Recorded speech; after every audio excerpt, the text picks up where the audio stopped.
I came home on a Friday afternoon expecting nothing more exciting than unloading a trailer full of sod and grabbing a cold drink before sunset, but instead I found half my driveway missing, a brand new fence standing where it had absolutely no business standing, and my neighbor smiling like he'd just won a prize at the county fair. Looking back now, that's probably the moment I realized some people don't just cross property lines, they cross common sense too.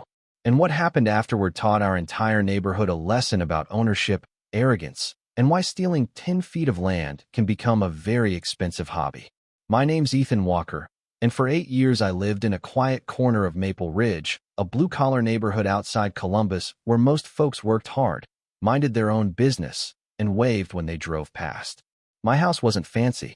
It was a small 2-bedroom ranch with a detached garage and a wide gravel driveway that wrapped around the side yard.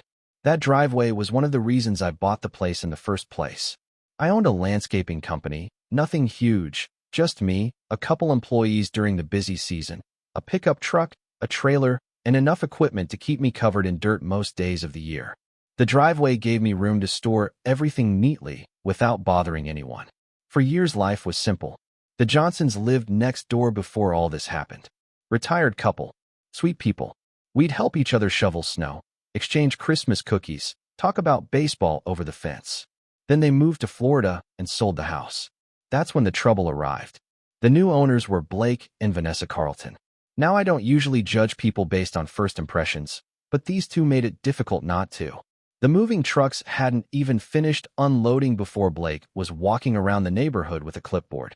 A clipboard, like he'd been elected mayor of the street before introducing himself to anybody.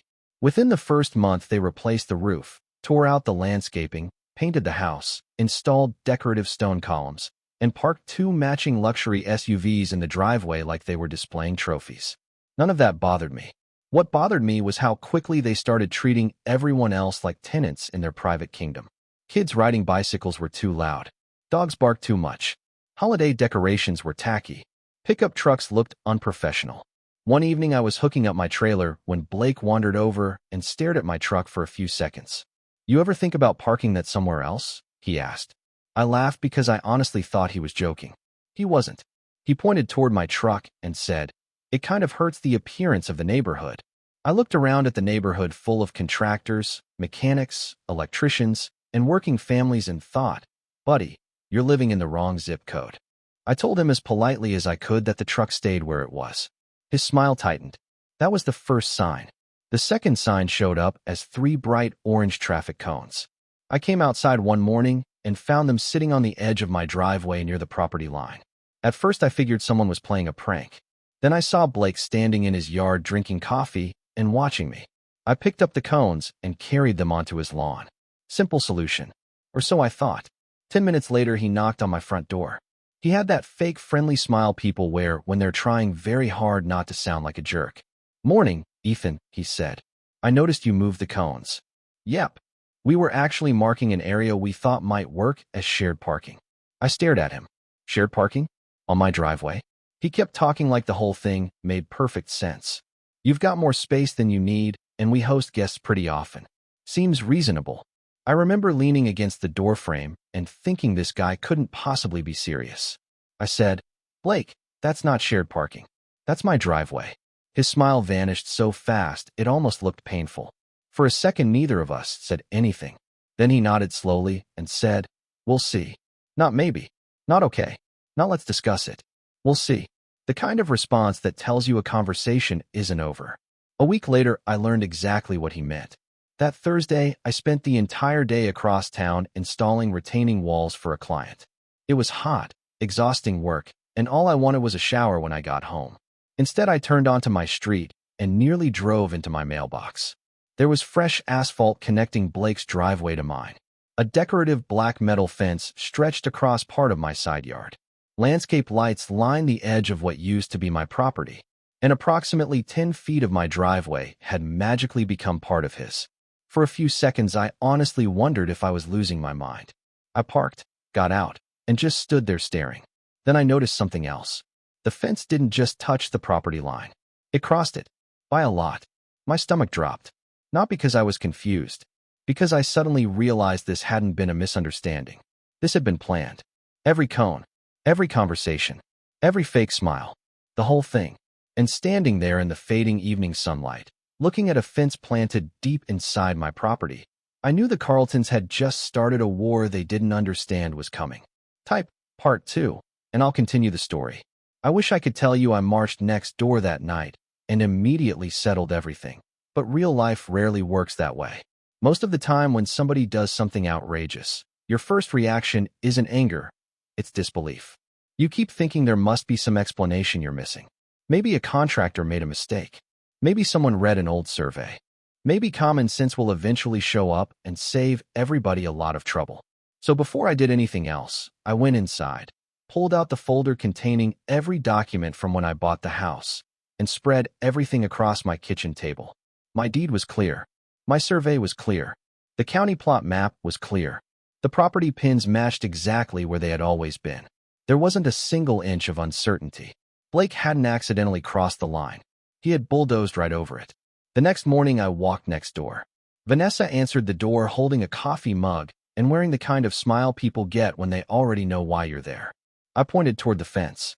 Your husband needs to remove that. She glanced toward the driveway and shrugged. We had measurements done. No, you didn't. Actually, we did. Then whoever measured it should find a different profession. Her smile faded a little. Maybe you should double-check your paperwork. I almost laughed because I already had. 3 times. I did. For a moment, neither of us spoke. Then she leaned against the doorway and said, "Well, Blake isn't changing it." That was all I needed to hear. I called him later that afternoon. He answered on the second ring. I explained that my survey, deed, county records, and property markers all showed the same thing. His response was immediate. "We've improved our property. You built on mine." He chuckled. Actually chuckled. "Call a lawyer if you have a problem." Then he hung up. I remember staring at my phone and feeling oddly calm. Not happy, not angry, just calm. Sometimes people make decisions that are so unbelievably stupid they remove all uncertainty from your life. Blake had just done that. Monday morning, I met with an attorney. She reviewed the documents for less than 10 minutes before shaking her head. "He's going to lose." "How long?" I asked. "Months." That was the problem. Court moves slowly. Egos move fast. And during those months, Blake acted like he'd won. Every single day, I watched him enjoy property that didn't belong to him. He parked his SUV on the stolen section. Guests parked there. Delivery drivers parked there. He installed decorative lighting along the edge. One weekend, he hosted an outdoor dinner party, and I overheard him proudly telling guests about the upgrades he'd made to his property. Property he didn't own. What really pushed me over the edge happened about 3 weeks later. I was backing my landscaping trailer into my driveway when Blake walked outside and waved his arms. "Can you move that?" he yelled. "Move what?" "Your trailer." I looked around. "Why?" "It blocks the view from our patio." I stared at him for a second. Then another. Then I laughed so hard I nearly dropped my coffee. He wasn't joking. The man who had stolen part of my driveway was now criticizing what I parked on my own property. That's when an idea started forming. The beautiful thing about ownership is that it remains ownership whether somebody respects it or not. The fence didn't matter. The asphalt didn't matter. The landscaping didn't matter. Legally, that section still belonged to me, which meant I could use it. And that's exactly what I decided to do. The first opportunity arrived on a Tuesday morning. One of my suppliers was delivering mulch for a large commercial project. Usually I'd have them unload at my equipment yard. This time I gave different instructions. The truck arrived around 9 o'clock. Blake was watering flowers near his front porch. I walked outside and pointed directly at the disputed area. "Put it right there." The driver raised an eyebrow. "You sure?" "Absolutely." A few seconds later, several cubic yards of dark brown mulch landed in a giant pile directly across the section Blake had been using as his new driveway extension. The timing couldn't have been better. Blake's mouth literally fell open. He dropped the garden hose and came marching across the yard. "What the hell is that?" he demanded. "Mulch. I can see that." "Good. You're blocking our driveway." "No," I said calmly. "I'm storing materials on my property." His face turned red. "Move it." "No thanks." He stood there for several seconds looking like a man trying not to explode. Then he stormed away. The mulch remained there for 3 days. Every morning I enjoyed coffee while watching him maneuver around it. Every evening I smiled when guests had nowhere convenient to park. Vanessa began leaving handwritten notes in my mailbox about neighborhood appearance standards. I threw every single one away unopened. Then came phase 2. A week later, another truck arrived, this time carrying 10 tons of gravel. Now, if you've never seen 10 tons of gravel dumped into one pile, let me tell you, it is impressive. The driver backed into position. The truck bed lifted. And suddenly there was a mountain where Blake's precious parking area used to be. I thought Blake was angry over the mulch. Gravel introduced entirely new emotional territory. He came running outside before the truck even finished unloading. "You can't do this," he shouted. "Apparently I can. This is harassment." "No. This is landscaping material. Move it now." "No." About an hour later, a police cruiser pulled up. One officer stepped out and listened patiently while Blake explained how I was supposedly blocking his driveway. The officer then walked over to me. I handed him copies of my survey and deed. He studied them carefully. Then he walked over to the property markers. Then he examined the fence. Then he came back. I could already tell how this conversation was going to end. Blake couldn't. "Sir," the officer said to him, "according to these documents, this area belongs to your neighbor." Blake pointed furiously at the gravel pile. "But he's blocking our driveway." The officer looked at him for a moment and replied, "Then maybe you shouldn't have built a driveway on somebody else's property." I swear I almost felt bad for him. Almost. The look on his face was priceless. The officer left. The gravel stayed. And for the first time since this mess began, I noticed something interesting. Blake wasn't smiling anymore. Type, Part 3. And I'll continue to the courtroom showdown, final revenge, and ending. For the first time since this whole mess started, Blake Carlton looked uncertain, and once I saw that crack in his confidence, I knew something important had changed. Up until then, he'd believed the same thing a lot of entitled people believe, that if you act confident enough, spend enough money, and refuse to back down, reality eventually adjusts itself to your version of the story. The problem was reality had documents, surveys, county records, and property markers on its side. Blake only had arrogance. A few days after the police visit, I decided to add one final touch to my little property rights exhibit. One of my suppliers happened to have a portable restroom available after a construction project wrapped up. Bright blue. Impossible to miss. I rented it and had it placed directly beside the disputed section, right on my side of the property line. Technically, it served no purpose whatsoever. Practically speaking, it became the most famous structure in the neighborhood. People walked dogs past it. Kids pointed at it. Delivery drivers laughed. Neighbors who had stayed quiet for months suddenly started stopping by to ask questions.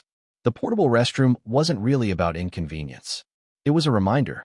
Every time Blake looked outside, he saw a giant blue monument to a mistake he refused to admit. Vanessa hated it even more. One afternoon, I overheard her arguing with Blake in their backyard. Their voices carried across the fence. She wanted the situation fixed. He wanted to keep fighting. Looking back, I think that's when the pressure finally started building inside their house. Pride is expensive. The legal paperwork arrived about 2 weeks later. Blake sued me first. According to his filing, I had intentionally interfered with access to his property, reduced the value of his home, and caused emotional distress. Emotional distress. From materials stored on land he didn't own. My attorney laughed so hard she had to remove her glasses. Then we filed our response. Property encroachment. Unauthorized construction. Damage to private property. Restoration costs. Legal fees. Documentation. Evidence. Professional surveys. Everything. Once the case officially entered the court system, the atmosphere changed. Suddenly nobody was dealing with opinions anymore. Facts took over. My attorney hired a licensed surveyor to perform a fresh inspection. Every measurement confirmed the same thing the original documents showed. The fence crossed deep into my property. The asphalt crossed deep into my property. The decorative lighting crossed deep into my property. There wasn't a gray area anywhere. The months leading up to court felt strangely peaceful. Blake stopped making comments. The parties disappeared. The guests stopped parking there. Sometimes I'd see him standing outside staring at the fence as if he already knew how this story would end. Then finally the hearing arrived. I remember sitting in that courtroom feeling surprisingly relaxed. Not because I enjoyed courtrooms. I don't. But because there comes a point when the truth becomes so obvious that worrying feels unnecessary. Blake arrived wearing an expensive suit and carrying the same confidence he'd worn since moving into the neighborhood. For a little while I wondered whether he actually believed he could still win. Then the evidence started coming out. My attorney presented the deed, the original survey, county property maps, photographs, construction dates, property markers, everything. Then our surveyor testified. Calm, professional, precise. He explained exactly where the legal boundary existed and exactly how far Blake's construction crossed it. The judge listened carefully and asked several questions. Every answer strengthened our case. Then came Blake's turn. This was the moment everything fell apart. The judge asked for the survey Blake claimed justified the construction. Blake's attorney handed over a document. The judge looked at it, then looked again, then adjusted his glasses. The courtroom became very quiet, because what Blake called a survey wasn't actually a survey. It was basically a sketch. Measurements written by hand. Notes scribbled in the margins. No licensed surveyor. No certification. No official approval. Just numbers he'd put together himself using a tape measure. The judge stared at the page for several seconds before asking, "You authorized permanent construction on another person's property based on this?" Blake tried to explain. The explanation somehow made things worse. By the time he finished speaking, even his own attorney looked uncomfortable. The ruling came quickly. Full restoration of my property. Removal of the fence. Removal of the asphalt. Removal of every unauthorized improvement. Payment of my legal fees. Payment of survey costs. Payment of restoration expenses. Complete victory. Outside the courthouse, Blake walked past without saying a word. For a man who always seemed to have an opinion, the silence was remarkable. A few weeks later, contractors arrived to undo everything he'd built. I stood in my driveway drinking coffee as sections of fence came down one by one. The decorative lights disappeared. The asphalt connection was cut apart and removed. Piece by piece, the property returned to exactly what it had been before somebody decided ownership was optional. The strangest part wasn't winning. It was how ordinary everything felt afterward. The driveway was just a driveway again. The trailer sat where it always had. The truck stayed parked in its usual spot. Life moved on. Blake and Vanessa eventually put their house on the market less than a year later. Maybe the legal bills hurt. Maybe the embarrassment hurt more. I honestly don't know. What I do know is that every now and then a neighbor still brings up the famous driveway dispute, and somebody inevitably asks whether all that fighting was really worth 10 feet of land. Personally, I don't think the fight was ever about 10 feet. It was about respect, boundaries, accountability, the idea that being wealthy, loud, or confident doesn't give you ownership over things that belong to someone else. And if I'm being honest, the blue portable restroom might have been a little excessive, but I'd probably do that part again. So now I want to hear from you. If your neighbor built on your property and refused to back down, would you have handled it the same way? Or would you have taken a completely different approach? Let me know in the comments. And if you enjoy stories about property disputes, neighborhood drama, and ordinary people standing up for themselves, don't forget to like, subscribe, and share this story with someone who believes good fences make good neighbors, especially when they're built in the right place.